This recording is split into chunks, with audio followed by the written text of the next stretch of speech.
Nonye kubasuhuza ndabifuriza kugira ibihe byiza nshuti bakunze wa Primo Media Rwanda. Naye makuru agezweho none ku itariki ya 28 z'ukwa gatanu kwa 2025.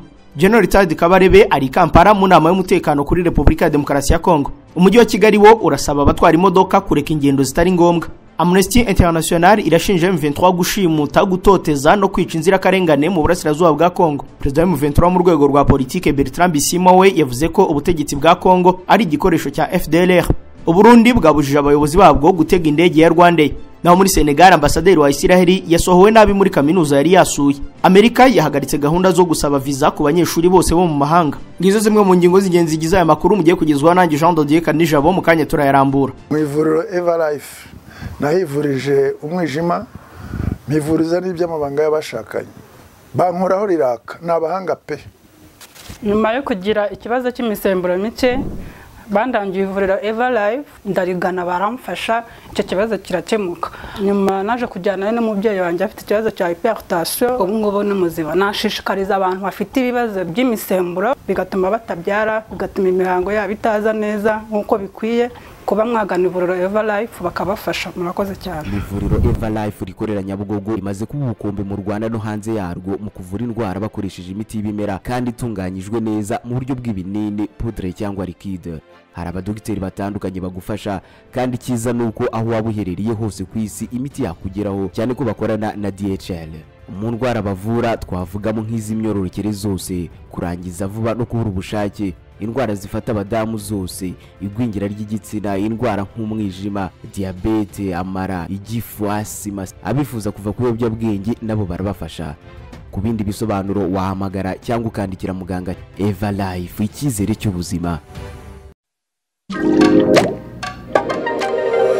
Urifuza ikinyobwa kikumara inyota ariko cyuzuye intungamubiri? Ngwino nkuze n'abakuzanira ibinyobwa bya Brava, byihariye kuba bifite isukari nke ariko bikaba ntagereranywa mu buryohe. Brava Juices zikozwe 100% mu mbuto z'umwimerere, bigafasha umubiri wawe kwiyubaka mu gihe nawe uryoherwa kugera ku nyota. Nta zindi produits z'inkorano zongerwamo dushakisha ubundi buryohe, byose ni umwimerere kuko buri uko usomye kuri Brava Juices mu moko yazo arenga 10, umunezero, ibyishimo n'akanyamuneza nibyo bigutaha. Nawe ngwino uhabwe ikaze mu isi y'abasirimu, gana iduka rikwegereye mu Rwanda hose baguhe Brava Juices. Namwe mwifuza kurangura mwazibariza muri Kilan International, ni mu iduka riherereye mu mujyi rwagati unyuze ku muhanda wo munsi ya La Galette ujya hahoze Premier Betting, ni ku muryango nimero 5. Ushobora no kutubariza kuri 0788 68 67 21. Ikaze makuru arambuye duhere kuri Perezida Kagame uri muri Kazakhstan. Perezida Paul Kagame ari muri Kazakhstan mu ruzinduko rw'akazi aho ari bwitabira inama y'ihuriro mpuzamahanga rya Astana, akanagirana ibiganiro na mugenzi wa Kazakhstan. Perezida Kagame yarayageze Astana ku munsi w'ejo ku itariki ya 27 z'ukwa gatanu. Ibiro by'umukuru w'igihugu Village Urugwiro byatangaje ko Perezida Kagame yagiye mu ruzinduko rw'akazi aho azanageza ijambo ku bitabira inama mpuzamahanga ya Astana iteganijwe ku itariki ya 29 n'iya 30 z'uku kwezi. Byakomeje biti Perezida Kagame kandi azagirana ibiganiro mu muhezo na mugenzi we wa Kazakhstan Kassym-Jomart Tokayev ejo, nyuma bazagirana ikiganiro n'itangazamakuru. Umubano w'u Rwanda na Kazakhstan washinze imizi ubwo rwagenaga uruhagarariye muri icyo gihugu mu 2016. Mu kwa 2024 habaye inama y'inteko rusange y'umuryango w'abibumbye New York muri Leta Zunze za Amerika, maze Minisitiri w'Ububanyi n'Amahanga w'u Rwanda asinyana amasezerano na mugenzi wa Kazakhstan ajyanye no gukuraho visa ku baturage b'ibihugu byombi mu rwego rwo koroshya urujya n'uruza. Kazakhstan ni igihugu gikomeye cyo muri Aziya yo hagati mu bukungu na politike, kikaba kinatanga umusaruro wa 60% by'umusaruro mbumbe w'akarere, ahanini bitewe n'ubucuruzi bwa peteroli na gaze. Kinafite umutungo munini w'amabuye y'agaciro. Astana International Forum ni ihuriro mpuzamahanga riba buri mwaka rikabera mu mujyi wa Astana muri Kazakhstan. Ryatangiye kuba mu 2008 ariko mu 2023 rihindurirwa izina ndetse n'ingingo ziganirwaho zirushaho kwaguka. Iri huriro rihuriza hamwe abakuru b'ibihugu na ba rwiyemezamirimo, inzobere mu bumenyi ndetse n'imiryango mpuzamahanga bakaganira ku bibazo bikomereye isi nk'umutekano, politike mpuzamahanga, ingufu, imihindagurikire y'ikirere n'iterambere ry'ubukungu. General Richard Kabarebe we ari Kampala mu nama y'umutekano kuri Kongo n'akarere. Umunyamabanga wa leta muri Minisiteri y'Ububanyi n'Amahanga n'Ubutwererane General Richard James Kabarebe yahagararira u Rwanda mu nama yiga ku mahoro, umutekano ndetse n'ubufatanye bwa Republika ya Demokarasi ya Kongo n'akarere. Inama iri kubera i Kampala muri Uganda. Iyi nama ishingira ku masezerano ibihugu 11 byo muri Afurika byagiranye ku itariki ya 24 z'ukwa 2 kwa 2013. Icyo gihe hashyizweho urwego rushinzwe gukurikirana uburyo ashyirwa mu bikorwa ruzwi nka Regional Oversight Mechanism. Ku munsi w'ejo General Richard Kabarebe yitabiriye inama y'abaminisitiri bo mu bihugu byasinyiye amasezerano iraza gukurikirwa n'iy'abakuru b'ibihugu na za guverinoma ndetse n'abazihagarariye iteganyijwe kuri uyu wa gatatu. Muri rusange aritabira abahagarariye ibihugu 11 byasinyiye amasezerano mu 2013 biri mu Rwanda, Angola, Burundi, Repubulika ya Demokarasi ya Kongo, Repubulika ya Centrafrica, Repubulika ya Kongo, Afrika y'Epfo, Sudani y'Epfo, Tanzania, Uganda na Zambia ndetse na Kenya na Sudani byiyongereyemo mu kwezi kwa mbere kwa 2014. Biteganijwe kandi ko President Evariste Ndayishimiye uyoboye urwego rushinzwe gukurikirana ishyirwa mu bikorwa ry'aya masezerano kuva mu kwa gatanu kwa 2023 aza gusimburwa na Yoweri Kaguta Museveni wa Uganda. Muri aya masezerano Kongo yasabwe gukora impinduka zifatika mu rwego rw'umutekano, kwegereza abaturage ubuyobozi, gukora amavugurura mu nzego za leta, kwimakaza ubumwe n'ubwiyunge no kuvugurura imiyoborere by'umwihariko mu burasirazuba bw'igihugu. Ibi bihugu byose muri rusange bisabwa kubahirana ubusugire n'ubwigenge, kudaha ubufasha imitwe yitwaje intwaro no kutihanganira abayifasha, gukomeza ubufatanye mu rwego rw'ubukungu n'ubutabera no kudacumbikira abakekwaho ibyaha by'intambara n'ibyibasiye inyoko muntu. Mbere y'uko iyi nama yiga ku mahoro n'umutekano mu karere y'Ikampala iba ku itariki ya 25 z'uku kwa gatanu, President Ndayishimiye yagiye i Kinshasa aganira na Felix Tshisekedi ku mutekano mu burasirazuba bwa Kongo ndetse n'umubano mwiza uri hagati y'ibihugu bayoboye. Myandi makuru, ingurane zitishyuwe ziri mu bizibandwaho mu ngengo y'imari ya 2025-2026. Inteko rusange y'umutwe w'abadepite yateranye isaba Minisiteri y'Imari n'Igenamigambi kwita ku nama n'ibitekerezo byatanzwe ku mbanziriza mushinga y'ingengo y'imari ya leta ya 2025-2026 birimo kwishyura ibirarane by'ingurane zagombaga guhabwa abaturage. Dosiye 102 z'amafaranga miliyoni 48 arenga z'abaturage batarishyurwa ingurane ku mishinga itandukanye. RTDF ifitemo dosiye 74 za miliyoni 18 zo kwishyura ingurane ku mishinga yo kubaka umuhanda Kagitumba Kayonza Rusumo watangiye 2019 n'umuhanda Kibaya Rukiranasho umaze imyaka 3 ukorwa nkuko byagarutsweho na Depite wa Maria Odette, Perezida wa Komisiyo y'Ingengo y'Imari n'Umutungo bya Leta. Depite wa Maria yavuze kandi ko mu karere ka Gakenke hari abaturage batarahabwa ingurane ku mitungo yabo yanyujijwemo ibikorwa remezo bagomba kwishyurwa na RTDA, WASAC na IDCR amafaranga angana na miliyari 2 miliyoni 241 n'ibihumbi 529 n'amafaranga 227. Hari kandi abaturage 275 bafite ikibazo cy'ingurane ikomoka ku rugomero rwa Nyabarongo batarishyurwa ingurane ingana na miliyoni 411 zirenga. Hari abaturage 17 bo mu kagari ka Ngiryi mu murenge wa Jabana mu karere ka Gasabo bangirijwe imitungo n'ikwirakwizwa ry'amashanyarazi bakaba batarahabwa ingurane ikwiye ku mitungo yabo kuva mu 2012. Inteko ishinga amategeko umutwe w'abadepite nawo wasabye gukurikirana binyuze muri komisiyo zihoraho ibikwiye kwitabwaho biri mu nshingano zazo byagaragajwe muri iyi raporo kugira ngo zizamenye uko bizagenda byitabwaho. Iyi komisiyo kandi ngo isanga ubuhinzi n'ubworozi muri rusange bikwiriye gukomeza kwitabwaho, ingengo y'imari kiyongeraho kugabanuka kuko urwego rufite uruhare runini mu iterambere ry'ubukungu n'imibereho y'abaturage. Umujyi wa Kigali wo urakangurira abatwara imodoka kureka ingendo zitari ngombwa. Umuvugizi w'umujyi wa Kigali Emma Claudine Ntirenganya yavuze ko umurwa mukuru ufite ikibazo cya parikingi zidahagije, bityo abatwara imodoka bakaba bagomba kwirinda kuzijyana ahantu hose n'ahatari ngombwa kugira ngo batongere ikibazo n'ubundi kitari cyoroshye. Yagize ati uko umujyi ugenda utera imbere niko n'abantu bafite ibinyabiziga bagenda baba benshi bigateza ubuke bwa parikingi. Kimwe mu byakorwa ngo nuko abafite ibinyabiziga bagomba kugabanya ingendo zitari ngombwa bakora, aho yabanje gusa n'ubakangura abaza ati ni ngombwa ko umuntu ajyana imodoka ye aho agiye hose. Urugero, nkora mu mujyi wa Kigali, ndi kuri City Hall, nkeneye kujya mu isoko muri Chic, ni ngombwa ko njyana imodoka yanjye cyangwa nagenda n'amaguru? Umuvugizi w'umujyi wa Kigali yongeyeho ko kugabanya ingendo z'imodoka zitari ngombwa bizahita bigendana no kugira ubuzima bwiza binyuze mu gukora imyitozo ngororamubiri, aho umuntu agenda n'amaguru rimwe na rimwe bikanarinda kumara igihe kinini yicaye. Uretse abatwara imodoka zabo bwite, umuvugizi w'umujyi wa Kigali avuga ko abatwara abagenzi ku buryo bwa rusange nabo ngo bagomba kugira uruhare mu kubungabunga parikingi nkeya zihari. Ku bwa Emma Claudine ngo gutwara abagenzi mu buryo bwa rusange biramutse bikozwe neza n'ufite imodoka ye bwite akajya yisiga mu rugo agakoresha iza rusange, ikibazo cya parikingi cyakemuka bikanagabanya umuvundo w'ibinyabiziga mu muhanda. Mu rwego rwo gufasha guhangana n'ikibazo cy'ubuke bwa parikingi ngo haracyari gushakishwa hazubakwa izindi parikingi. Hagati aho n'abubaka muri iki gihe ngo bagomba kwita kuri parikingi bakubakaho abazabagenderera bazaparika, bityo ngo zaba inzu z'ubucuruzi ndetse n'iz'abantu ku giti cyabo ngo zigomba kuba zifite parikingi igenwe ku buryo uwubaka wese ayubahiriza. Mu makuru avuga mu turere i Musanze, abaturiye inganda z'amakoro barinubira urusaku rudashira.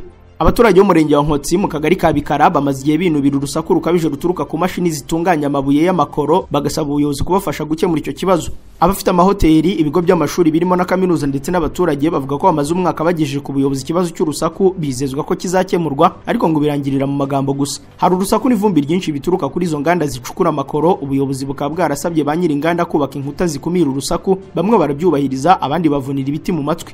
Muri izo nganda hari n'izigeze gufungwa ngo zuzuze ibisabwa, ubuyobozi bukiyashingura ibirenge, bene zo barongera barakora ntacyo bishisha. Abaturage barasaba ubuyobozi kubasura no kubafasha gukemura ikibazo bamaze igihe bafite, ndetse banasaba ba nyiri inganda kubahiriza ibisabwa. Umwe mu banyeshuri bo muri RP Musanze avuga ko urusaku rubabangamira mu masomo yabo kuko ruba rwinshi ku manywa ndetse na nijoro izo mashini zikarara zikora. Bamwe mu bafite imashini ku musozi bavuga ko bazi ibyo basabwe n'ubuyobozi kandi bakemera ko bazabikora nubwo bataratangira kubaka inkuta zigabanya urusaku. Abakora muri zimwe muri izo nganda bamwe nta myambaro yabugenewe irimo ingofero, inkweto, udupfukamunwa n'uturindantoki bafite, hari kandi n'abakora bambaye ibirenge. Gusa ariko hari bamwe mu bafite izo nganda zitunganya amakoro bagerageje kubahiriza ibisabwa kugira ngo bashake amafaranga ariko banazirikana umutekano w'abaturage n'ubuzima bwabo. Umuyobozi w'akarere ka Musanze wungirije ushinzwe ubukungu n'iterambere Uwanyirigira Clarisse avuga ko hari imashini zatezaga urusaku bari barahagaritse kandi ko bazasubirayo vuba kugenzura niba byarubahirijwe. Atabo twasanze bafite imashini zikorera ku misozi zidacukuriye ngo zikorere muri kave twarazihagaritse, tugiye gusubirayo turebe niba ari abagikora batubahije ibisabwa banahanwe kuko badakwiye gukomeza gusakuriza abaturage. Mu gihe cyashize amakoro yabaga umutwaro ku bahinzi bo mu karere ka Musanze, ariko kuri ubu yabaye imari ikomeye kubera kubyazwamo ibikoresho by'ubwubatsi bigezweho. Dukomereze mu karere ka Rutsiro aho umuturage yagwiriwe n'ibuye arapfa. Mbarushimana Alex w'imyaka 40 mu karere ka Rutsiro yagwiriwe n'ibuye arapfa ubwo yarari mu kazi ko gucukura amabuye y'agaciro. Byabereye mu murenge wa Nyabirasi mu kagari ka Ngoma mu mudugudu wa Gashihe. Umunyamabanga nshingwabikorwa w'umurenge wa Nyabirasi Mpirwa Migabo yabwiye ikinyamakuru igiye ko uyu mugabo yagwiriwe n'ibuye ubwo bacukuraga indani. Ati twahawe amakuru n'ubuyobozi barimo bacukura amabuye y'agaciro kubwo bacukuraga mu cyo bita indani, ibuye ryamanukiye witwa Alex Mbarushimana hitapfa. Yakomeje avuga ko umurambo we woherejwe ku bitaro bya Gisenyi gukorerwa isuzuma. Mpirwa Migabo yasabye ko kampani z'ubucukuzi zigomba kuba zifite ubwishingizi bw'abakozi zikoresha no gukoresha abakozi bambaye ibikoresho bibarinda. Abakozi bakora mu bucukuzi nabo basabwe kwirinda bakajya mu ndani bafite ubushishozi kugira ngo hatagira uwibuye rigwira cyangwa ngo babe babura umwuka.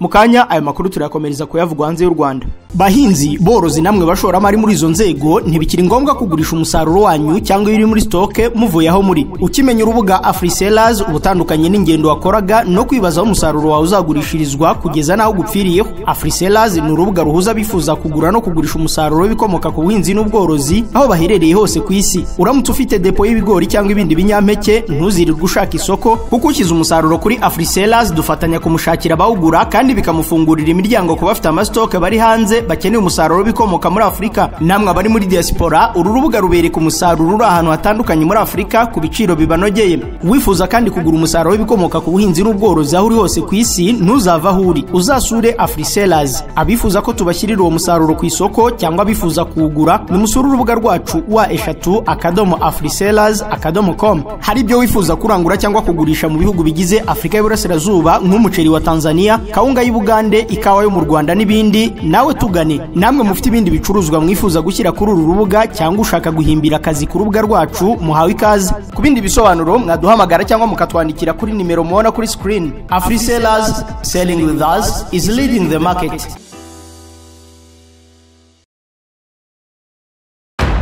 Kia Sorento, Kia Niro, Prius, Tucson n'izindi modoka z'ikoranabuhanga rihambaye zikomeje kugendana n'iterambere ry'igihugu cyacu. Ariko se mbibarize, bantu mwese muri kuguriza imodoka n'izindi z'ikoranabuhanga rihambaye mwaba muzigura muteganya maintenance yazo? Mwaba se mutekereza no kubatekinisiye bazikora? Nje kongera kubibutsa ko izi modoka z'ikoranabuhanga zirenze kura amasupana n'inyundo byakoreshwaga n'abakanishi ba zamani. No. Gukora izi modoka z'ikoranabuhanga birigwa kandi bikeneye ubumenyi bwihariye kuko nibyo bizifasha kuramba. Muntu uri kugura imodoka y'ikoranabuhanga ukayikoresha muri ba rupigapiga, rekeraho kwiyangiriza no kwishyira mu bihombo. Reka nkurangira hari aba engineer babyize kandi babirambyemo nshingiye ku buhamya bw'abahagiye imbere yawe. Nta handi ni muri Auto Korea Maintenance Limited. Abo bumenyi buke bazakubwira ko bateri zazo zapfuye kandi zikeneye gusa upgrading. Bazakubwira ko moteri electrique cyangwa convertisseur zikeneye gusimbuzwa nyamara ari ugupapira. Tandukana nabo ugane Auto Korea Maintenance Limited. Ukigura imodoka ukabagana aba bahanga bakugira inama y'uburyo ikorerwa maintenance bakanagufasha kuyikurikirana. Rindi imodoka yawe guhorana ibibazo bya buri gihe, uyirinde gusaza no gupfa imburagihe uyijyana muri Auto Korea Maintenance Limited kuko niho hari abatekinisiye basuzuma bakakumenyera uburambe bw'ibyuma biyigize, ibikeneye gusimbuzwa, bakanita kuri systeme zose z'imodoka. Uretse ubuhanga bwihariye mu gusuzuma imodoka z'ikoranabuhanga rigezweho, banakugira inama ku mavuta n'amaproduit imodoka yawe ikoresha, bakayikorera programming ndetse zigeze igihe cyo upgrading bateri zazo barabigukorera. Dukorera Gikondo hafi ya Kiliziya Gatolika ku muhanda wo kwa Mironko. Ku bindi bisobanuro mwaduhamagara cyangwa mukatwandikira kuri 0786 20 60 54. Auto Korea Maintenance Limited, igisubizo ku modoka z'ikoranabuhanga mu Rwanda. Mu makuru avugwa hanze y'u Rwanda, Amnesty International irashinja M23 ibyaha by'intambara mu burasirazuba bwa Kongo. Umuryango mpuzamahanga uvuga ko uharanira uburenganzira bwa muntu Amnesty International wasohoye raporo nshya ishinja umutwe w'inyeshyamba M23 gukora ibikorwa bifatwa nk'ibyaha by'intambara mu burasirazuba bwa Repubulika ya Demokarasi ya Kongo. Iyi raporo ishingiye ku buhamya bw'abantu 18 bagiye bafatwa n'uyu mutwe bagafungwa mu buryo bunyuranyije n'amategeko, bamwe bagakorerwa iyicarubozo, abandi bagashimutwa bakaburirwa irengero. Amnesty ivuga ko abaturage bafatwaga bashinjwa gufasha ingabo za leta ya Kongo ariko nta bimenyetso bifatika byabaga bihari. Bamwe bafunzwe batamenyeshejwe impamvu, abandi bakorerwa ibikorwa bibabaza umubiri n'amarangamutima. Iyi raporo igaragaza ko izi nyeshyamba za M23 zashyizeho ahantu hihariye hafungirwa abaturage, harimo insengero n'amashuri yahinduwe nk'ahantu hafungirwa abantu ku ngufu. Muri ibyo bigo bamwe mu baturage ngo bakorerwa iyicarubozo, abandi bakahicirwa, abandi bakajyanwa batazi iyo bajyanwa. Amnesty International ishimangira ko ibi bikorwa binyuranyije n'amategeko mpuzamahanga agenga intambara, bityo bikaba bishobora gufatwa nk'ibyaha by'intambara. Kubw'iyo mpamvu isaba ko hakorwa iperereza ryigenga kandi rigatanga umucyo ku byabaye kugira ngo abakekwaho uruhare mu byaha bashyikirizwe ubutabera. M23 ni umutwe w'inyeshyamba umaze igihe kirekire urwanira mu burasirazuba bwa Kongo. Leta ya Kongo isanzwe ishinja u Rwanda kuwufasha no kuwutera inkunga, ariko u Rwanda rurabihakana. Amnesty International ivuga ko ibikorwa bya M23 birushaho guhungabanya umutekano w'abaturage bo mu ntara za Kivu y'Amajyaruguru n'Iyepfo, aho umubare munini w'abaturage bakomeje kwimurwa, abandi bakaba babayeho mu bwoba n'ubwigunge. Nubwo kugeza ubu leta ya Kongo itaratanga igitekerezo kuri iyi raporo nshya, ibirego nk'ibi bikomeje gutiza umurindi umwuka mubi hagati ya Kongo n'u Rwanda. Ku ruhande rwa Amnesty International isaba ko hafatwa ingamba zihuse zo kurinda abasivile, gufungura byihuse abaturage bose bafunzwe mu buryo bunyuranyije n'amategeko no gukurikirana abakekwaho uruhare mu bikorwa byo guhungabanya uburenganzira bwa muntu. Iyi raporo ije mu gihe akarere k'ibiyaga bigari gakomeje guhungabanywa n'ibikorwa by'imitwe yitwaje intwaro. Amnesty International ivuga ko mu gihe ubuyobozi bwa M23 bukomeje gukaza umurego muri ibyo byaha, abaturage basabwa n'amahanga guhagurukira icyarimwe kurwanya ihohoterwa rikomeje kwibasira abasivili. Uyu muryango usaba amahanga kudasubira inyuma, ahubwo ugafasha mu gukumira ihonyorwa ry'uburenganzira bwa muntu no gukurikirana abakekwaho ibyaha by'intambara. Perezida wa M23 mu rwego rwa politike we aravuga ko ubutegetsi bwa Kongo ari igikoresho cya FDLR. Bertrand Bisimwa yatangaje ko ibyo kuba abarwanyi ba FDLR bavuga ko ari impunzi na leta ya Kongo ikabishyigikira atari byo, kuko ngo nta gihugu na kimwe ku isi kigira impunzi zifite intwaro.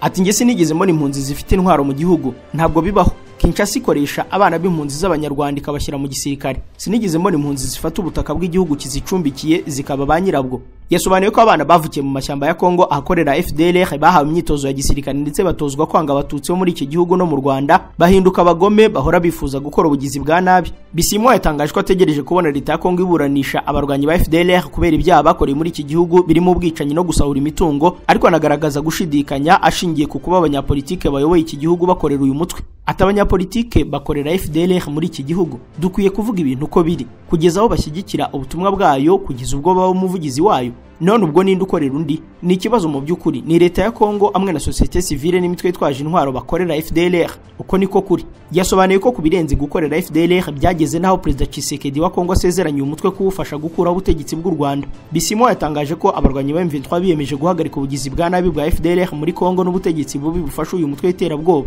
Yasobanuye ko M23 izakomeza gufasha gutaha ku bushake abanyarwanda bagizwe imbohe na FDLR basanzwe bifashishwa mu kubaka uyu mutwe, kandi ko abo bizagaragara ko bifuza kuguma muri Kongo nabo uburenganzira bwabo buzubahirizwa. Dukomereza amakuru mu Burundi bwabujije abayobozi babwo gutega indege ya Rwandair. Amakuru aturuka mu gihugu cy'u Burundi aravuga ko abayobozi bose bo muri iki gihugu babujijwe gutega indege za Rwandair mu gihe bari gukorera ingendo mu mahanga. Dr Frank Habineza, umuyobozi w'ishyaka riharanira demokarasi no kurengera ibidukikije mu Rwanda, yabwikiye amakuru bwiza ko nawe yabibwiwe n'umwe mu nshuti ze zegereye ubutegetsi bw'u Burundi. Ateje ubundi hari umuntu w'umuvandimwe wambwiye ati ubu umuntu uri Bujumbura w'umuyobozi kirazira ngo atege indege ya Rwandair ngo abari yimutwara niyo yaba agiye Bugande. Uwaganiriye na Dr Frank Habineza avuga ko umuyobozi uteze Rwandair yitwa umwanzi w'igihugu, nyamara iyi sosiyete isanzwe yemerewe gukora ingendo zijya n'iziva ku kibuga cy'indege cyitiriwe Melchior Ndadaye i Bujumbura. Dr Frank Habineza ugaragaza ko kuba u Rwanda n'u Burundi bidacana uwaka ari byo bihomba, yongeye gusaba ko ibihugu byombi byakomeza ibiganiro kugira ngo imipaka ihuza ibihugu byombi leta ya Gitega yafunze ifungurwe kugira ngo ubuhahirane bw'ibihugu byombi bwongere kubaho. Ati ministeri yacu y'ububanyi n'amahanga n'abandi bafatanyabikorwa bayo bakomeza ibiganiro uyu mwuka mubi hagati y'u Rwanda n'u Burundi urangire n'indege yacu ikore yisanzuye, ariko natwe dukeneye kujya Bujumbura tugende twisanzuye, n'abakeneye kuza i Kigali baze bisanzuye. Umubano w'u Rwanda n'u Burundi wongeye kuba mubi mu kwa 12 kwa 2023 ubwo President Ndayishimiye yashinjaga Kigali gukorana na Red Tabara irwanya ubutegetsi bwe. Uyu mugabo kandi yakunze gushimangira ko uyu mubano udateze gusubira mu buryo mu gihe cyose u Rwanda rutarashyikiriza u Burundi abo bushinja kugira uruhare muri coup d'etat yageragejwe mu 2015 ku butegetsi bwa Petero Nkurunziza. U Rwanda inshuro nyinshi rukunze kuvuga ko nta bagambiriye guhungabanya umutekano w'u Burundi rukorana nabo. Nzatuza ruko ubutegetsi bwa CNDD-FDD butakiriho. Alexis Nduhije wa MSD. Umunyapolitike Alexis Nduhije utavuga rumwe n'ishyaka rya CNDD-FDD riri ku butegetsi mu Burundi aravuga ko urebye aho igihugu kigeze nta yindi nzira yo gukemura ibibazo bicyugarije uretse kurandurana n'imizi ubutegetsi bw'iri shyaka bukomeje koreka igihugu. Alexis Nduhije uyobora ishyaka rya MSD ritagikorera ku butaka bw'u Burundi kubera kwaka uburenganzira na leta yabivugiye mu kiganiro cyatambutse kuri Radio Peace FM, radio y'urubyiruko. Sinduje yavuze kandi ko yemera ko umutwe wa Red Tabara urwanya leta y'u Burundi ari intwari z'abarundi zizazahura igihugu zikagikura mu bibazo by'umurengera bicyugarije. Ati umutwe wa Red Tabara ndawushyigikiye kuko ari intwari z'abarundi bifuza gukiza igihugu. Ikindi nuko Red Tabara iri mu kazi kuko ihanganye n'ingabo z'u Burundi muri Kongo ndetse kabimaze kwimuriza ingabo mu birindiro byinshi. Uyu kandi yamaganiye kuri abavuga ko akorana n'ubutegetsi bwa Gitega akavuga ko abarwanashyaka ba MSD barenga 6,000 kuri ubu bagifunzwe na 13,000 bakaba barishwe urupfu rubi bamwe bakaba batazi naho bashyinguye. Yasobanuye kandi ko benshi mu mpunzi zikiri hanze y'igihugu abangana na 70% by'abahunze ari abarwanashyaka ba MSD abereye umuyobozi bityo ko atapfa akoranye n'ubutegetsi bwa Gitega yarahiriye gukomeza kurwanya kugeza buranduranye n'imizi. Uyu munyapolitike avuga ko inzira zakoreshwa mu kwirukana ubutegetsi buriho mu Burundi ari ukujya mu muhanda bakigaragambya nkuko byagenze mu 2015 cyangwa bagafata intwaro bakarwana n'ubwo iyi nzira ya nyuma ngo asanga ishobora guhitana ubuzima bwa benshi. Sinduhije yemera ko akomeje inzira y'urugamba rwo guhangana no gukura ubutegetsi bwa CNDD-FDD mu gihugu cy'u Burundi kugeza buhirimye.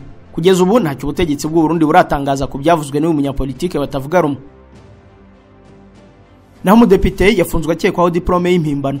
Mu gihugu cya Kenya, Depite George Sunkuyiya uhagarariye agace k'uburengerazuba bwa Kajiado mu nteko ishinga amategeko yatawe muri yombi ashinjwa gukoresha impamyabumenyi y'impimbano. Uyu mudepite wo mu ishyaka rya United Alliance riri ku butegetsi yatawe muri yombi ashinjwa kwigana impamyabumenyi y'amashuri yisumbuye akaba yarayicurishije ngo yerekane ko yashoje amashuri yisumbuye kandi atarayarangije. Bivugwa ko Depite George iyo mpamyabumenyi yacurishije mu 2012 ayijyana muri kaminuza Jomo Kenyatta ajya kwiga kaminuza abeshya ko yarangije amashuri yisumbuye afite amanota yo mu cyiciro cya C+. Yinjiye mu nteko ishinga amategeko ya Kenya mu 2017 ku itike y'ishyaka rya Jubilee nyuma arongera atorwa mu matora ya rusange ya 2022 binyuze mu ishyaka rya United Democratic Alliance riri ku butegetsi kuri ubu. Depite George siwe wa mbere uketswe impamyabushobozi y'impimbano kuko mu kwezi kwa 2025 undi mudepite witwa George Koyimburi nawe yarezwe kwigana impamyabumenyi zigaragaza ko yarangije kwiga kaminuza. Byaramuhamye nyuma arikurwa atanze ingwate yarenga 200,000 by'amashiringi ya Kenya. Tukiraha muri Kenya abajura batoboye urusengero banywa divayi barya n'imigati yo guhazwa. Mu karere ka Kirinyaga muri Kenya aravuga inkuru itangaje y'abajura binjiye mu rusengero rwa ACK St Matthews Mutiti Church banywa divayi barya imigati yeri isanzwe ikoreshwa mu masakaramento banatwara ibikoresho by'urusengero birimo na piano ikoreshwa n'abaririmbyi. Byamenyekanye mu gitondo bw'abaririmbyi bageraga ku rusengero bagasanga piano yaburi irengero bagahita batabaza ubuyobozi bw'urusengero. Umuyobozi wungirije w'urusengero Eliud Gitaka yatangaje ko ibyo byabaye aragahoma munwa kandi ko byateye ubwoba abakristo. Abaturage bavuga ko bakeka ko umurinzi w'ijoro yaba yarasinziriye ubwo ibyo byabaga kuko ntigeze amenya ko ari abinjiye mu rusengero. Bamwe mu batuye hafi y'urusengero babwitangaza makuru bati turakeka ko umuzamu yaba yarasinziriye kuko nta na kimwe yari yabonye. Polisi yageze ku rusengero itanga icyizere ko iperereza ryatangiye kugira ngo hamenyekane abakoze iryo kosa ndetse n'icyo ryari rigamije. Ubuyobozi bw'urusengero bwatangaje ko bugiye gushaka abashinzwe umutekano b'imbere mu rusengero aho gukomeza kwishingikiriza ku mukozi umwe bari bafite. Muri Senegal, ambasaderi wa Isiraheli yasohowe nabi muri kaminuza yari yasuye.